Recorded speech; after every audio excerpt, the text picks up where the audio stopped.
তো আজকে আমরা বানাবো কিভাবে একটা গিফট কি বলে মানে গিফট বক্স বানাবো।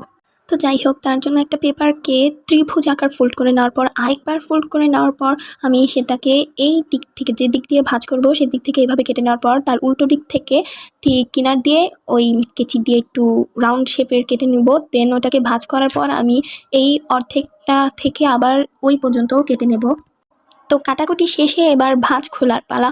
তো ভাঁজ খুললে দেখা যাবে এটা দেখতে অনেকটা এরকম হয়েছে।